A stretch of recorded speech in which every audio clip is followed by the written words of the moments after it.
Some of the same mindset challenges I had when I was launching my business in 1997, I hit those same mindset challenges in 2008 when The Secret had come out, when I was on Oprah. Then I hit the same mindset challenges and needed the same mindset shifts in 2018 when my company was 5 times larger. So I see this on my campus so often. People often assume that they need to get another coach to speak more powerfully. Well, in some cases, that might be the case. They need to join another community.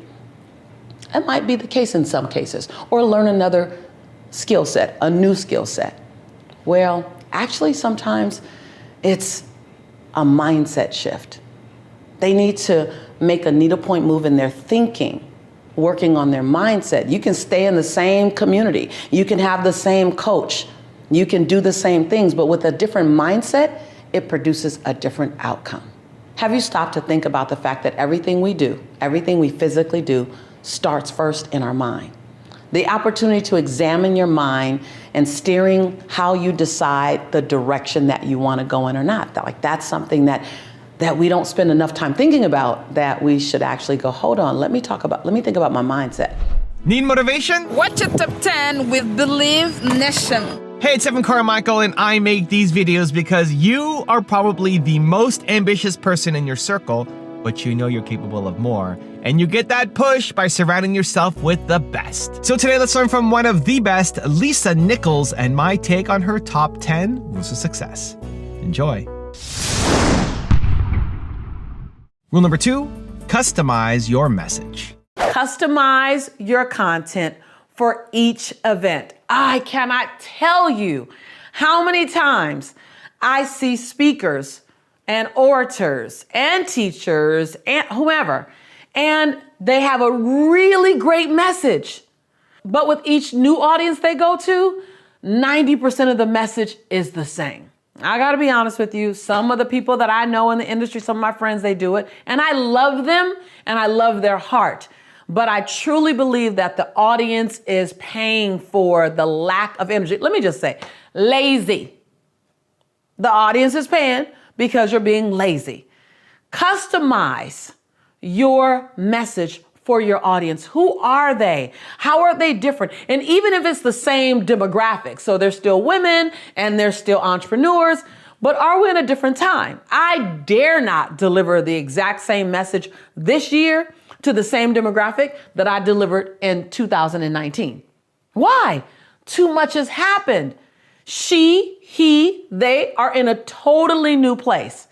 So you want to make sure that your message addresses your audience. Now, let me just tell you something.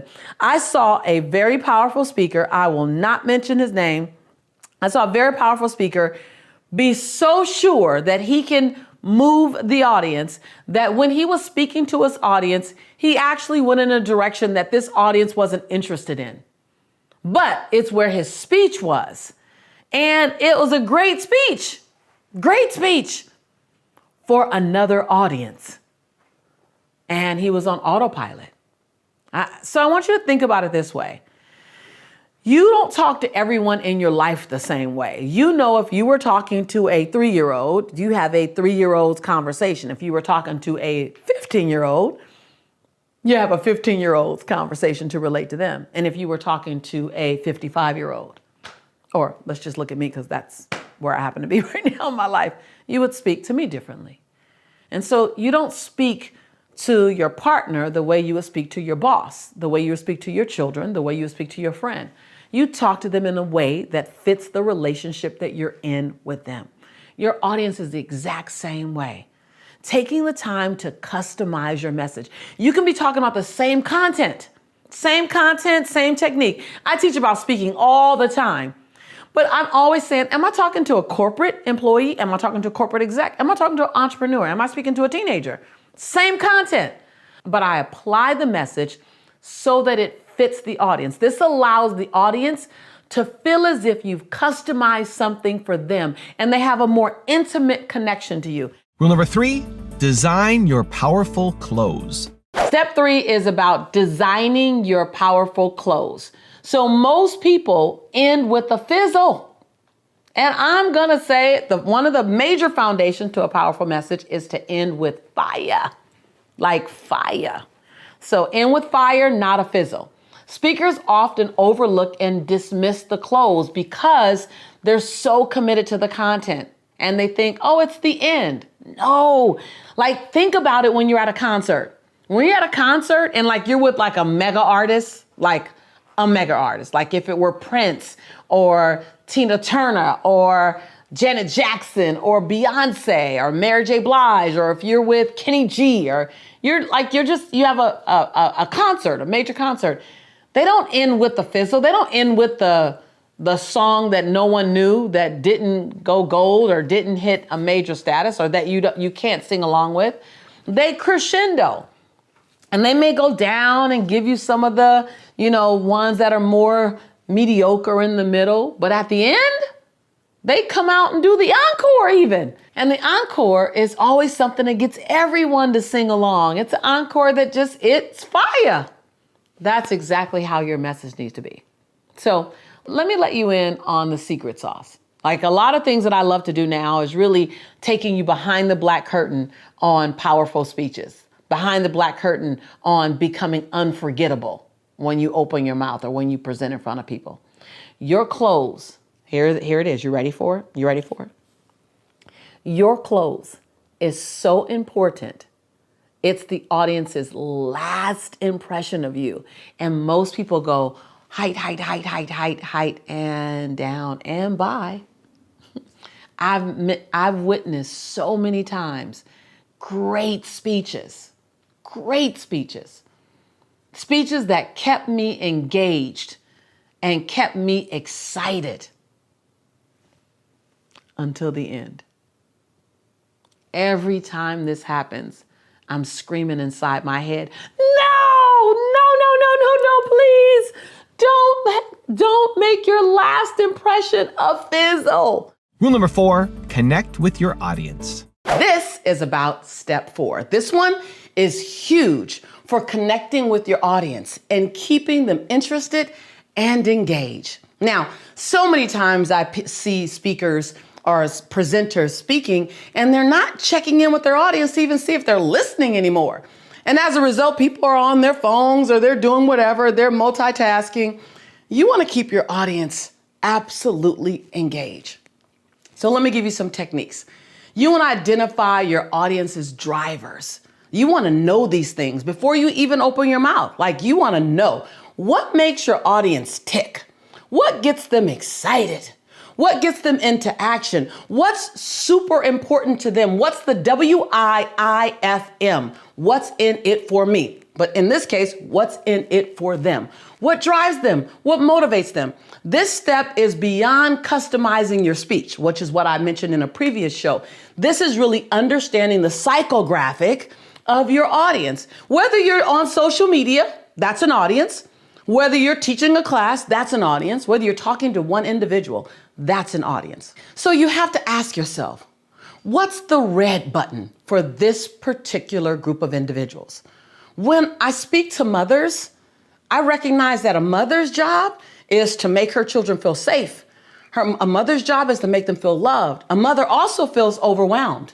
She's also the multitasker of all times. She also needs rest. And she wants to be acknowledged. Many times she's under-acknowledged. I know that. I know that before I start talking to the moms, or even when I'm talking to an audience and I say, if you are a mother, then, and I begin to go into the things that I know is important to a mother. If I'm speaking to a group of speakers or entrepreneurs, then I know it's about several things. It's about impact. You want your voice to be heard. You also want to know that your voice is powerful. You want to know that your message is being received. You also want to monetize your message. So it's not just about speaking, it's also about the business. If I'm speaking to teens during our Motivating the Teen Spirit events, then as a teen, I go, okay, so teens are not making a lot of decisions in their lives for themselves. Decisions are being made around them. They want to own their voice. They want to hear their own voice. They're tired of rules. So in the Motivating the Teen Spirit, when I'm talking to teens, I say, here are no rules. They go, what? In this space, we just make agreements together. man, they perk up as soon as I do that because they're not used to that. So to that point, you want to make sure that you understand what the needs and the desires and what motivates the audience that you're speaking to before you even open your mouth. You don't want to just speak to what's important to you. You want to speak to what's important to them. And what are those hot buttons? What are those red buttons that will make them go, whoop, whoop? Let me listen a little closer. This part of the process may sound like a lot of work, but it's worth it because it can turn a speech, a message into an experience. Also, to make sure you're actually taking action after watching this video, I've designed a special free worksheet just for this video. The worksheet will highlight all of the lessons learned in this video, as well as pull out our 3 favorite learnings and quotes that will inspire you to actually do something. The worksheet will also give you space to write down what your key takeaways are and your specific plan of action to make sure you're getting results. If you want the worksheet designed specifically for this video, absolutely for free, there's a link in the description below. Go click on it and start building the momentum in your life and your business. I'll see you there. Rule number 5, create a symphony of energy. Step number 5, you want to take the techniques, the previous 4 techniques that I've given you, and if you're in any one of my courses, it's actually 17 techniques, and you want to make it sound like a symphony. And the reason why this is a step is because most people look at techniques and look at things they do very fragmented. Well, I'm going to say, and I like to call it 2 things. 1, make it sound like a symphony, meaning you want your message to blend together. Think of it as if you were writing a song. Because a message should be rhythmic. It should be like a song. It should have this cadence to it. It should have this alliteration to it. It should have this flow to it. It has this opening. It has this middle, this arc, and it has this ending. And it all comes together, right? That's the symphony. That's the sound. That's the band. The other way you can look at it is you want to take your individual ingredients and then you want to layer them together like lasagna. And you want to put them on. Lasagna is actually not one of the easiest dishes to make because it's about individual mastery of the particular taste and the particular seasonings. And then it's also about layering it in such a way that it meshes together and comes out in one form. That's how a great message is. You take the techniques, audience connection. You take the techniques, ending with a fire, not a fizzle. You take the techniques, understanding what's in it for your audience. You take the techniques, verbal highlights. And you do all these techniques and then you go, how do I layer them? Content and story and opening and close. Yeah, again, I say, this ain't elementary. This is MBA, right? So it takes a minute. But if you've implemented the first 4 steps, then you have delicious content. You understand what a soul-stirring story looks like because I taught you the valley. You understand the crescendo and a close. Now it's time for you as the conductor, or like my son Jelani, as the head chef, as he is a chef of all times. Now you want to put the dish together, or as the conductor, you want to create a beautiful symphony of words.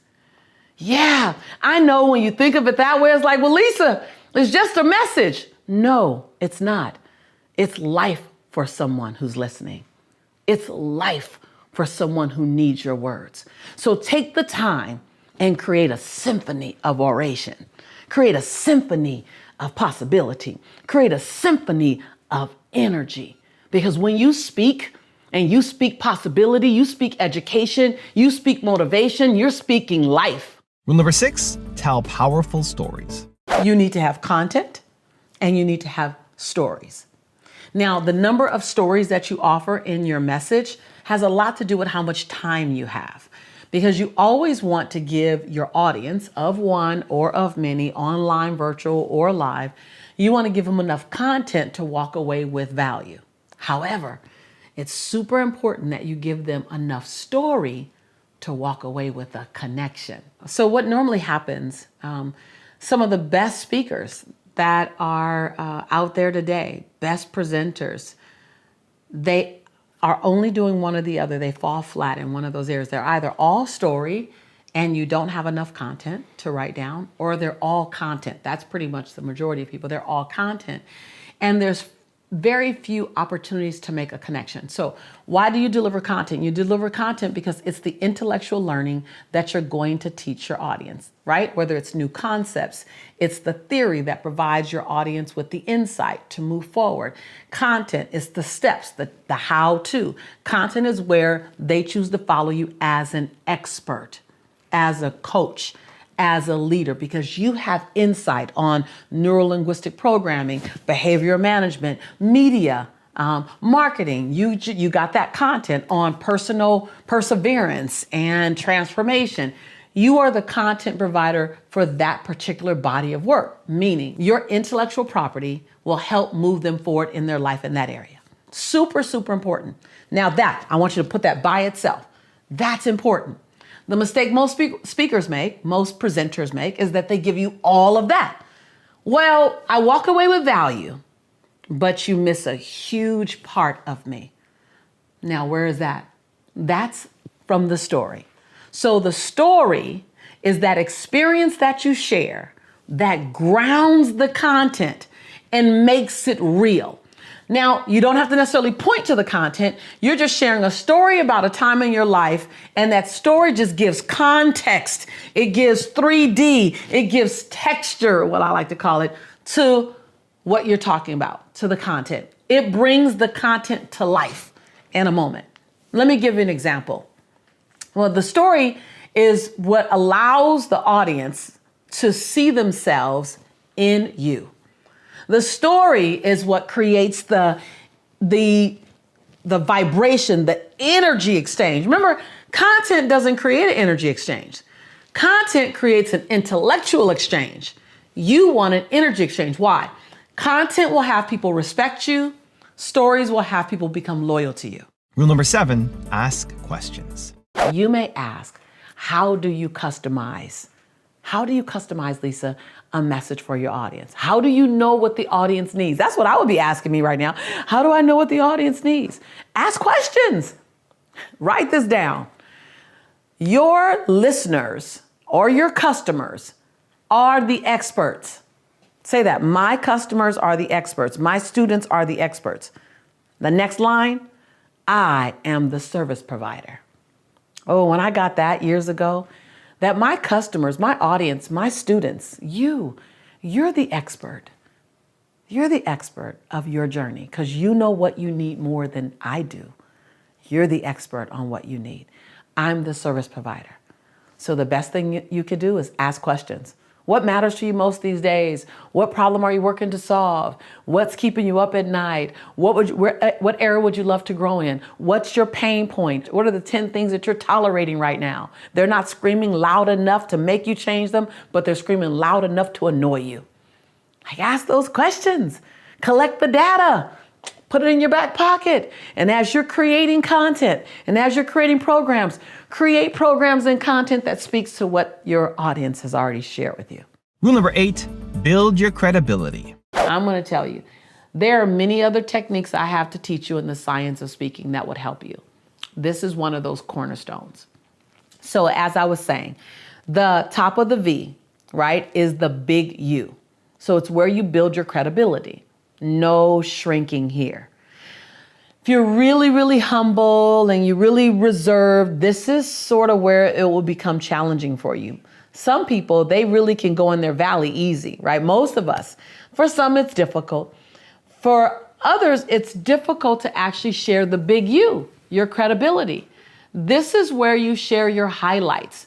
This is where you share your experiences, your accolades, your achievements, your credentials. And it can't seem like it's a bio, or a resume. So I graduated from, and I know you say it because you're going to take them into the valley. So you want to say, even though you want to kind of give a little clue that you're about to take them somewhere else, even though I have 7 bestsellers, and I've spoken and inspired over 86 million people. And I've been able to travel and be on every single continent that could be populated by man. Even though I've generated over $80 million in business in the self-training and self-development industry in my company over the last 27 years. Even though that's who I am, you see how I just gave you the credentials inside of a even though. Or you can say, what you may or may not know about me, what you may or may not know about me is that I'm a best-selling author times 7 books. What you may or may not know about me is that I have been featured on every major national platform.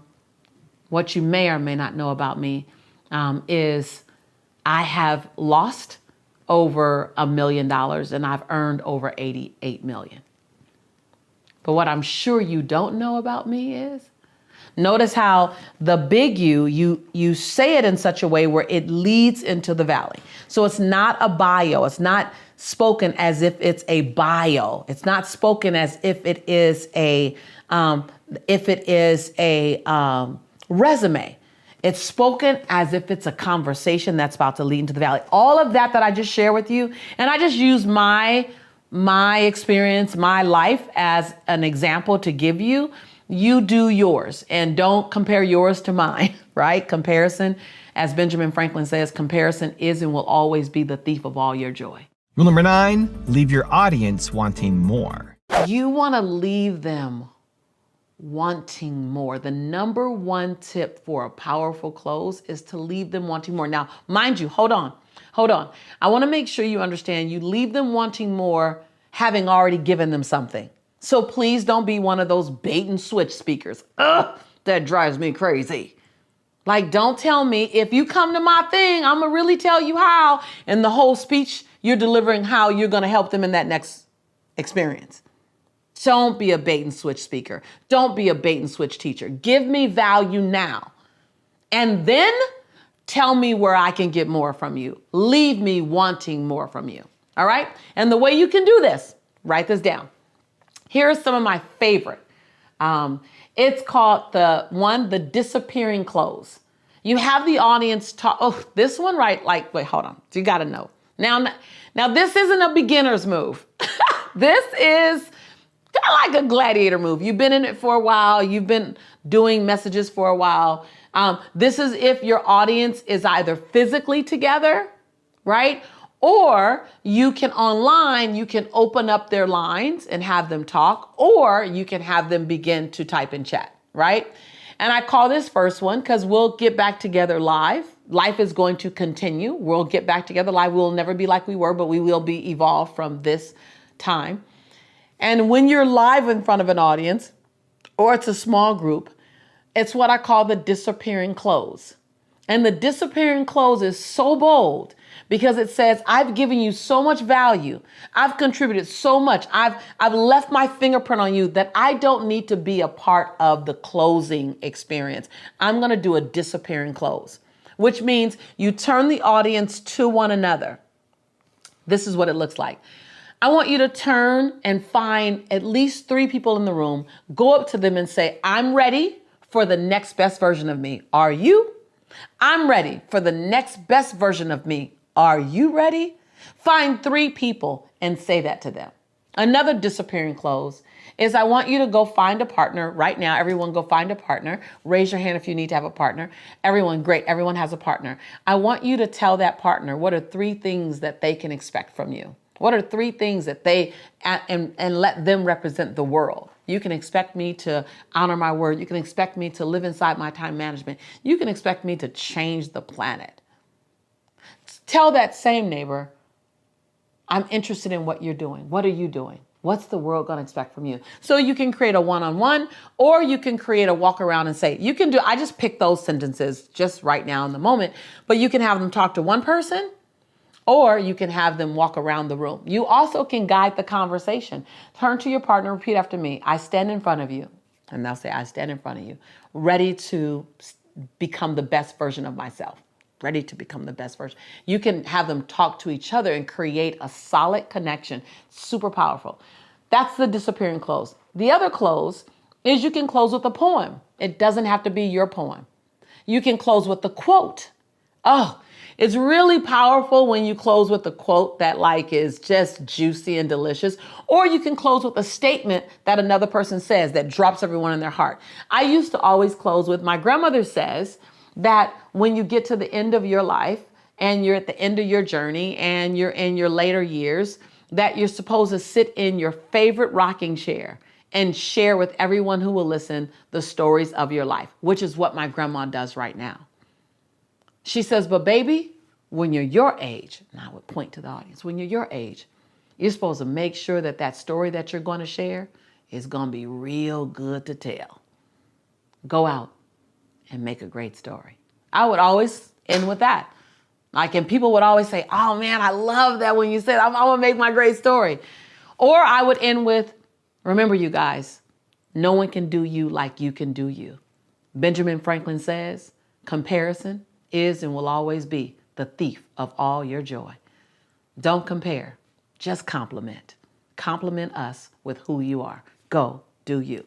So you can find a quote and you can end with a quote, or you can end with a call to action. And so I challenge each one of you. I challenge you to play big. I challenge you to speak up, stand up, show up, stay prayed up. I challenge you to step up in a way you've never stepped up before. And as you do, I'll be cheering you on. So you can end with a challenge like that. You also can end in a question. If I end in a question, it's like a rhetorical question. It's like a bunch of what ifs. So as I leave you with this. What if? What if you showed up like you've never showed up before? What if you danced as if no one was looking? What if you love as if your heart's never been broken? What if you sing as if you're always on key?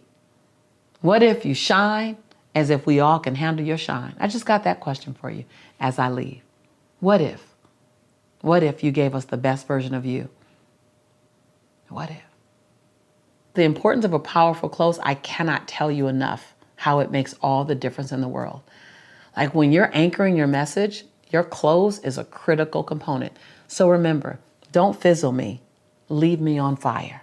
And rule number 10, the last one before some very special bonus clips, is make an impact. Why do you want to create a powerful message? Because every time you open your mouth, you want to create impact. Every time. Whether you're talking to your friends, your children, your family members, whether you're talking to an audience of 1 or an audience of 100 or 1,000 or 100,000. Whether you're in a boardroom or whether you're walking on the beach, you want to create impact. Now, if you're a business owner or an entrepreneur, then this message is super important for you because it has everything to do with you attracting your ideal customer and keeping them. So I won't say that this is the final step because I created an outline for the science of impactful speaking, culminating my 27 years at the time that I shot this video, 27 years in the business and creating a multi-million-dollar platform. And I got to tell you, the first 10, 12 years of me creating this crazy, successful global business and brand, I didn't even know the techniques I was doing. It was my unconscious competence. And over a period of time, I thought, whoa, I keep creating this tsunami of new clients, tsunami of new business partners. What's happening? And I began to look at and study what were the techniques that I did on stage, on camera, in interviews that kept creating this tremendous wave of success. And then I began to shape it so that I can create techniques out of it. So it wouldn't just be my superpower, but it can become your superpower as well. What happens when you feel like you're always being judged? Number one is divorce yourself from trying to manage someone's judgment of you. I know that sounds backwards because we want to go over there and change them. I know. Well, when I figure that one out, you'll be the first to know. But in the meantime, how can you separate yourself, divorce, I know it's a strong word, but that's the separation, from the need to monitor other people's judgment of you? Let me tell you what that answer is. You go over to self-awareness. You go over to recognizing I am whole. I am smart enough. I am wise enough. I am kind enough, not from a bragging way, not from a self-righteous way, from the most humble way possible. Can you wake up tomorrow morning and be content with who you are, irregardless of anyone's opinion of you once you leave the house, or maybe the person next to you, or the people downstairs, the people in your same house? Can you wake up tomorrow standing and living in the statement and the knowing, I am enough? And then leave everyone's opinion to them. You know, procrastination is really putting off your own desires. Procrastination is putting yourself last. Procrastination shows up when we are so used to putting everyone else in front of us, or we're actually afraid to do that thing that we say we want to do because we're not sure if we can handle the outcome. But the whole attachment to procrastination and self-love, what you can do tomorrow, why not do today? What you can do today, why not do right now?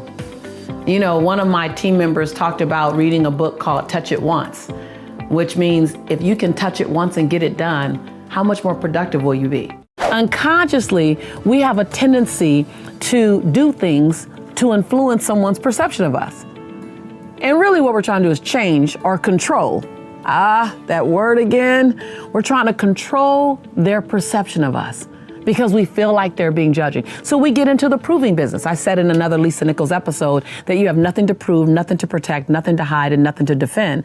That's not just a mouthful of words. That is literally a lifetime of disconnecting from the need to prove to someone you're smart enough, you're kind enough, you're loving enough, you're worthy enough, you're enough, ... Right? And I remember for years, because I didn't graduate from college, I was always trying to prove I was smart enough. Always. And then I had a son without being married. So then I wanted to prove that I was godly enough. I was always trying to prove something until it just became so exhausting. What I was doing was trying to control people's judgment of me. I'll try says I'll make a feeble attempt. I will is absolute, non-negotiable, no matter what. There's a certain energy that goes forth when you say I'll try, and there's a different energy that goes forth when you say I will. When you make the declaration of I will, that says mountain, if you are there, you must move. I'll try says I hope I got enough energy to make it up or around the mountain, and if not, I'm gonna sit at the bottom of the hill. When you fail to make a plan, okay, well, hold on. This might hit you between the eyes. You know I love you. But when you fail to make a clear, concrete plan that has goals and milestones, meaning they're smaller goals that you can hit to get to the bigger goal, and has a by-when date, not in February, not in August, but August 15th by 5 p.m. Eastern Standard Time. Yeah, when I set a goal, I don't even want to know the time zone I'm gonna have it done by. Clarity. When you fail to make a plan with clear distinction, when you fail to make a clear plan, you have clearly planned to fail. I'll say it again. When you fail to make a clear plan, then you've clearly planned to fail. I know that hits you hard. I've done it many a times. I have clearly planned to fail many a times because I had an idea and it was just in my unconscious. I didn't know. Now I want to bring to you what I know to you so you know it. I want you to make a clear plan. When you create a clear plan, then you're clearly planning to succeed. Acknowledge your community. See, when you celebrate the people around you that bring you joy or that teach you some of the hardest lessons that you need to learn, the iron that sharpens the iron, the celebrators that celebrate you, those who hold the space for you and with you, pray for you, honor you. When you celebrate and lift them up, the whole tide rises. So I want you to find 6 people in your community, not out of obligation, but truly out of choice. They can be in your circle, in your family, in your business circle. And I want you to acknowledge them for the contribution that they bring to your life. What I love about acknowledgement is that when you acknowledge other people, it actually makes you happier. It's just this amazing gift of giving. And what I love is that most people would rather get an acknowledgement from you than a physical gift. That means they don't necessarily need the perfume, they don't need the sweater, they don't need the new iPhone, whatever. They want you to look at them in their eyes and say, you bring value to my life. I honor you, I celebrate you, I appreciate you. Take time to have a personal moment with them where you're just seeing them. The number one reason why people feel sad and disconnected is because they say they don't feel seen. So in this acknowledgement, I want you to look into their eyes and acknowledge them for who they are and how they make your life better. When you raise the community around you, the entire tide rises, the energy rises, the joy rises, the expectation rises. And guess what? If you make this a part of your weekly habits with them, I didn't say daily, I didn't say monthly either, and I definitely didn't say annually. But if you make this a part of your weekly, find one thing to acknowledge at least 6 people in your community for each week. One, you'll feel much more excited. But all of a sudden there's a vibration that happens because you've created it. There's this energy of let's go do this, because what gets celebrated gets repeated. You want someone to repeatedly do something wonderful and amazing in your life, you repeatedly acknowledge them from a genuine place. Man, it's so powerful when you truly marry yourself to the acknowledgement process, to the practice of acknowledgement. When you get into the practice of acknowledgement, all of a sudden people will mirror back to you. You don't acknowledge to get it back. You acknowledge because you want people to be seen. But there's just this dance that begins to occur that's absolutely delicious. Your belief systems were handed to you by your parents and by your grandparents, and they were pretty much embedded by the time you were 10 years old. So there's some beliefs that you didn't even have a chance to develop for your own. You just are living them out. You inherited them. You inherit the belief system and didn't unconsciously inherit them. And so the good news is you get to choose to the belief systems you like, and then you get to divorce. I'm going to say divorce because that's a strong word. We all know what separation looks like when you say divorce. You get to divorce from a belief system that doesn't serve you any longer. A belief system that says money is the root of all evil, maybe, or a belief system that says only rich people have money, or all rich people are crooks, or my belief system used to be that wealthy people aren't spiritual. That if I'm wealthy, I can't be a spiritual person. You have to pick God or money. One or the other. I got to pick my faith or my finances. I can't have both. That's a belief system, and I invite you to divorce it because it's not the case. I have both, and I live in both quite well. I use my money for good in the world. And the more money you have, the more good you'll do if you're a good person. So money makes you more of who you are. So you will only be more of who you are with money. Every relationship is a relay. It's like my dad's played tennis for over 40 years and I've attempted to play with him at times. And what I realize is that relationships are like a tennis match. I hit the ball to you, you hit the ball back. And a relationship where you think it's only about one person, that's not tennis, that's racquetball. Right? But a relationship is a tennis match. And so if a relationship is working, it's because of the way we both are engaging. If it's truly working. And if it's not working, it's the way we both are engaging. And so there could be passive engagement and there could be active engagement. So when you're not speaking up for what you want, when you're holding and you're living with a bunch of withholds, that's engagement. That's just the way you're engaging. So every relationship has 2 parts, whether your part is active or your part is passive. Every relationship has engagement, a level of engagement, and that engagement is on different levels. Oh my God, I love this question.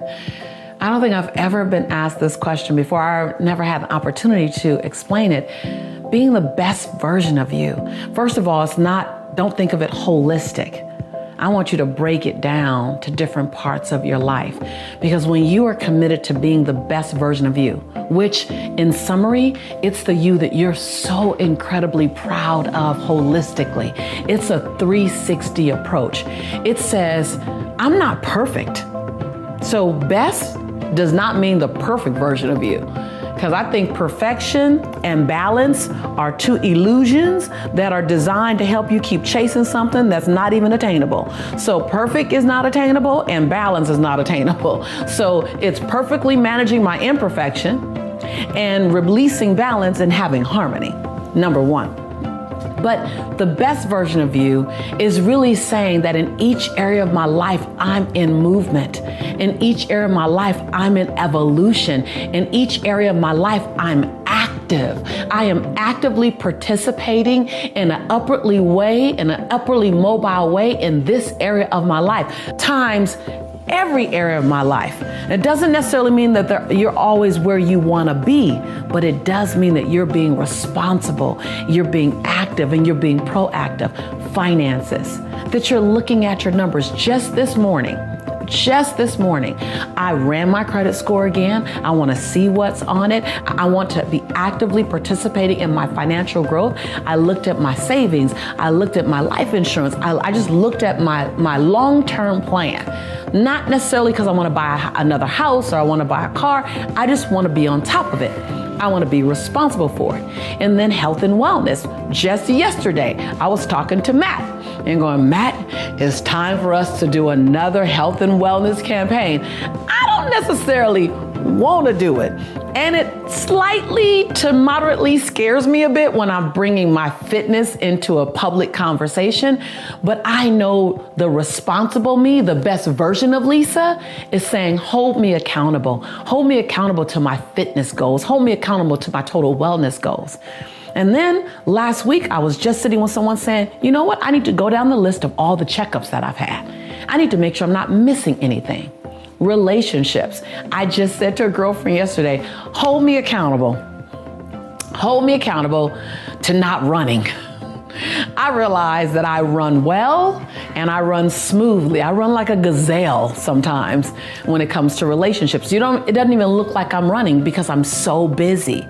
So I asked someone who knows me, who knows the love that I want, who knows my sexy excuses. I need you to hold me accountable. When I say this, I want you to question it. And so while there's so much growth in every area of my life, I'm being the best version that I know to be because I'm active in every single area. I'm not saying I'm being the best or I am the best. Please don't get me wrong with that.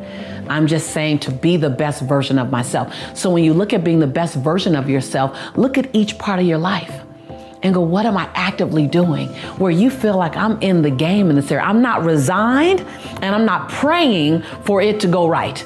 Or I'm not in resignation and in complaint about it. I'm not a victim to that relationship. I'm not a victim to my finances. I'm not a victim to the relationships in my family. I'm an active part of creating what's occurring. And it can always get better, but I'm an active part. That's being the best version of you. And waking up each morning and saying, I like me today. I got many things I can work on, but I like me today. Before you ever go out on Facebook or any other social media platform to check to see if anyone else like you, your job is to like you first. And every other like is bonus. That's stepping into the best version of you. Setting long-term goals that make your knees knock a little bit and make your teeth chatter a little bit. Those goals that you don't know exactly how you're going to get it done, but it's something that you want to get done. It stretches you, but it doesn't stress you. Your goals are supposed to stretch you, not stress you. Those things, that combination. And when you live in that capacity and you focus and you operate in that one, that's when you're living and being the best version of you. Did you consciously sit down and say, I want to manifest inspiring millions of people, making millions of dollars? Was it a conscious thing? Were there moments where you sat there when you weren't living in that reality, where you said, you know what, I'm going to decide, I'm going to figure it out. I might not know how, I might not know where or what, but I'm going to commit to it and make it a reality. I mean, talk to me at the core of your experience. Right. So I love how you say make millions of dollars. I said I want to inspire people and I want to be able to pay my bills. That was initially. That was a big dream. I want to run out a month before I run out of money. Big. I want to have enough. That like you can't think about having abundance until you literally give yourself permission to have enough. Yeah, get past scarcity. So I want to have enough to dream. And so my first, I think I have a ministry mindset. My first, I just want to help people. I want to help people and I want to be rewarded for my efforts, right? And then once I got past that, I said, okay, I want more. I want to generate millions. I want to serve millions, inspire millions, and generate millions. I think I deserve all of that. But that had to do with my self-worth. Right. I had to feel worthy to touch millions. And I had to feel worthy to touch millions. I had to feel worthy of both. And so that was personal development, which is why I live and I stay in personal development. I teach personal development. I teach wealth development, I teach business development, and I teach personal development. I love because that. you have to have both. Setting quarterly goals to recognize that goals that are going to be hit are goals that are bite-sized, digestible, and palatable. And you can measure them every 90 days. We together discovered that 90-day goals allows us to get to annual goals and 2-year goals and 5-year goals. But 90-day goals allows you to have bite-sized, palatable, digestible goals that could be measured and or adjusted every 90 days. I'm only telling you the lesson that I had to learn, that we train people how to treat us. In 2007, when I was on the Oprah show, it was the thing that came up and out of me. And she was like, yes. It was that thing that said, we train people how to treat us. Like they're looking at what we're saying yes to and what we're co-signing on. And if we're the yes woman or the yes man all the time, then one, our yes isn't as valuable because everyone automatically expects it because we give it away all the time. And two, they're gonna keep asking because they know they're gonna get yes. And if you're a producer and deliverer, you're the one I'm gonna come to all the time because you're a producer and deliverer. You're gonna get the job done, even to the detriment of your own joy. Even to the detriment of your own happiness. But again, you train people how to treat you. But the good news about training someone is that they can be retrained. If you find that the relationships around you have toxic outcomes, then I want you to look at where's the breakdown. Is the breakdown in communication? Is the breakdown in how you communicate, the words you're using? Is the breakdown in who you choose to be around? Is the breakdown in the engagement of what you're talking about? What I've learned is that if you're not talking about things that are high enough and big enough, things that are inspiring enough, you will slip into the smallness every single time. If you don't choose an intentionally high, evolving, encouraging conversation, you will slip into the cracks. You will slip into those crevices of smallness and petty. And until you get people trained that you're going to live up here without telling them, I need you to know, it's not an announcement. It's a way of being. It's a what do you choose to participate in. It's a stepping over your desire to hear smallness. Gossip, negative feedback. It's when someone is engaging in negative feedback about someone else, the fact that you didn't add anything to the conversation doesn't let you off the hook. Did you stop the conversation? Did you say, hold on, I don't want to engage in speaking negatively of them at all. Why don't you have a conversation with them? It's course correcting behaviors in your space at the risk of losing the relationship. But what you basically do is you say, here's where I play. Here is where I live. I'm not visiting this high road of integrity. I'm not visiting this high road of conscious thinking and awareness and respect and humility and honoring the dignity in people. I don't visit this place. I live here. I don't visit this place. I live here.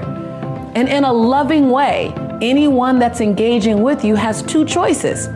They either engage with you here or they choose to engage with someone else.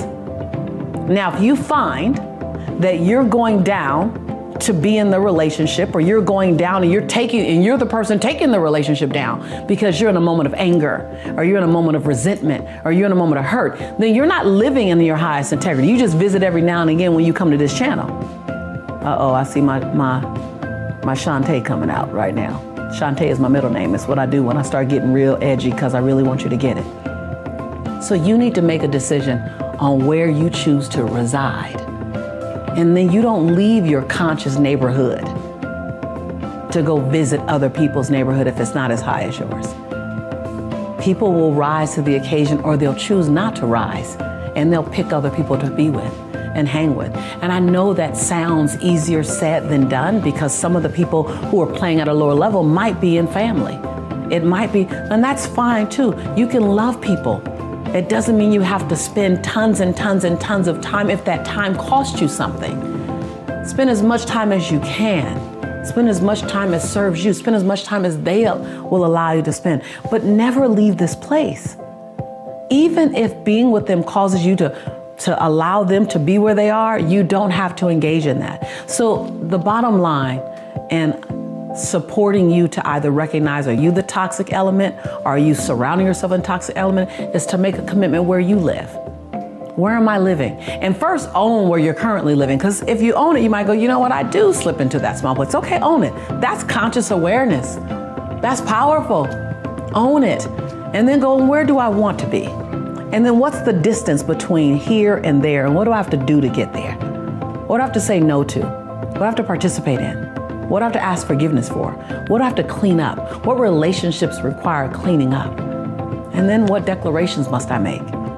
And what decisions must I live in? Don't make a decision, live in your decision. Practice active, yes, I'm gonna say it again, underline, circle active, practice active self-care. That's where you identified what rejuvenates you and made plans to make time for self-care during the busy season.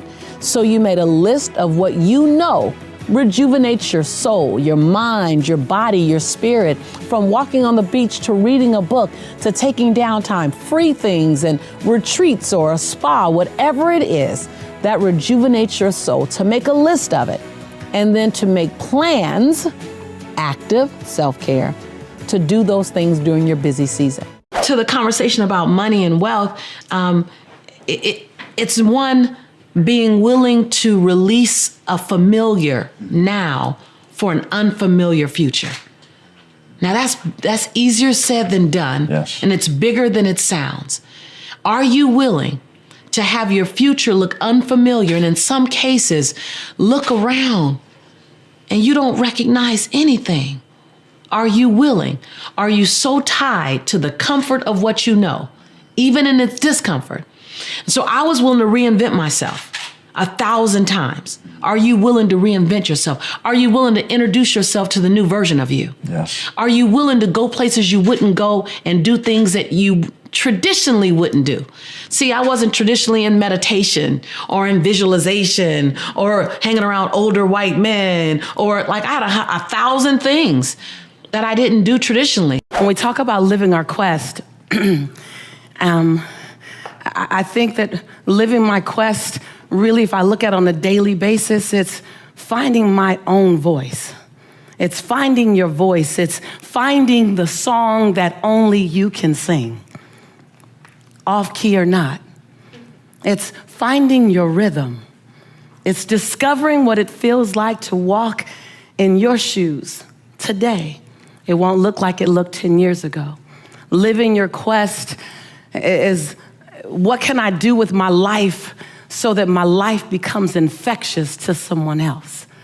Living my quest looks like, how do I make my fingerprint matter so big that it lives beyond my transition day? Living your quest is, how can I forgive the perceivingly unforgivable so I can love the absolute lovable? Living your quest is, how do I give myself 1,000 second chances, and every time I get to 999, press reset? Yeah.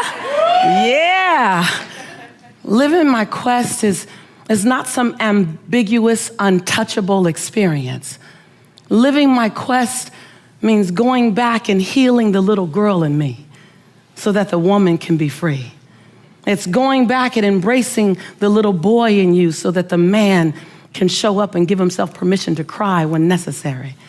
Living your quest is not something that you can't touch. It's not something that requires a stage or lights or cameras. Living your quest is being complete and content with who you are in the dark of the night, so who you are in the middle of the day is all right. Living your quest is as simple as it is complex. Living your quest is about giving yourself permission, say permission, on a daily basis to become the next best version of yourself.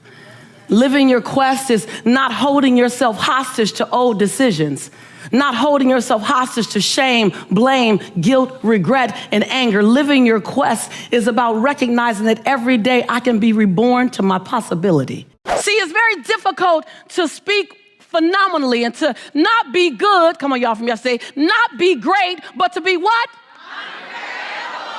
Unfreaking forgettable.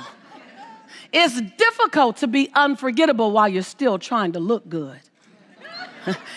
You can't do two things as chasing two rabbits. See, unforgettable has everything to do with serving at a level so high, so big, so massive that people feel like they have to change their lives because they crossed your path.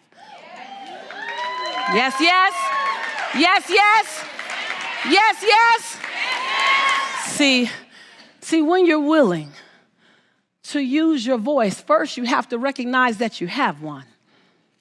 You got to recognize that no matter your past, you were given a voice, and your voice was given not to keep to yourself. Your voice is not a secret, says the secret teacher.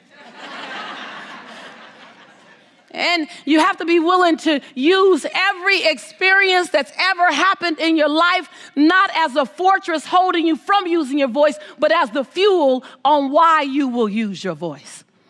You got to be willing to not stand in your story, but stand on your story. Yes, yes. It's not in spite of your past that you get to be amazing, that you get to be a change agent, that you get to transform lives. It's because of your past that you're perfect for such a job. When you own it like that, see, there's no question in my certainty about my life. Can you walk with that level of certainty so that when the wind comes and then when the wind blows, and it will come and it will blow and it will be a storm and it will be a tornado and it will look like divorce and it will look like bankruptcy and it will look like an illness and it will look like a loss. When it comes, it will rock you. It will rock you. It will rock you, but it won't move you. The Oprah team had heard some of my backstory. And they said, can we send a camera crew, much like this wonderful camera crew? Yes. Not nearly as good looking. And can we send a camera crew to capture your story? And so I shared my story. And I mean, I dumped. And I shared the ugly. And right after the interview, I regretted it. Because I didn't think I could be the secret teacher, the expert, and have that kind of ugly out there in the world. I didn't know. I didn't know that the world would love me for what I've come through. I thought that they would consider me an imposter in the secret. And so I shared all this junk. 2 weeks later, I'm on my way to Oprah to do the actual recording, and I know I know the video. So the night before, I'm packing and I'm crying. Oh my God. It's over tomorrow. It's all over. I'm going to go embarrass myself on Oprah. It's the fastest career up and down anyone's ever seen. Lisa Nichols will be the secret. Yes. Right? So I'm just sad. I'm scared, and I call a friend of mine at 4:15 in the morning because I stayed up all night. Of course, yeah. How are you going to sleep before that? Yeah, right. And I said, I know they don't know my junk and the video, and it's over. And he said, can I pray for you, Lisa? And I was like, sure. My friend says, God, thank you for using your imperfect child to help your imperfect children. I went to Oprah the next day, and as the chatter kept going in my head, leading up to the moment when they play this video, I'm like, it's okay. I'm enough. I'm enough with all my mess. I'm enough. And the chatter kept, no, they're going to find out. They're going to find out your son's father is in jail. They're going to find out. And I thought, no, they're not going to find out, because I'm going to tell them. Because there's power in transparency. There's power in authenticity. There's power in truth. That I'm going to speak life into someone else because they're going to see who I am because of that, in spite of that, with that. And so then the after show came. So after the regular Oprah show, the after show. And man, I cracked open on the after show. And within 72 hours, talk about the power of transparency and authenticity. Within 72 hours, I received 8,782 emails. And my email wasn't even Lisa Nichols. It wasn't even easy to find. And my website wasn't Lisa Nichols. Yeah. People searching for me. Whatever it took. Because of the truth. And so I had the imposter syndrome then. I've had it since then. People told me, oh my God, you're the answer. And I'm searching for my own answers.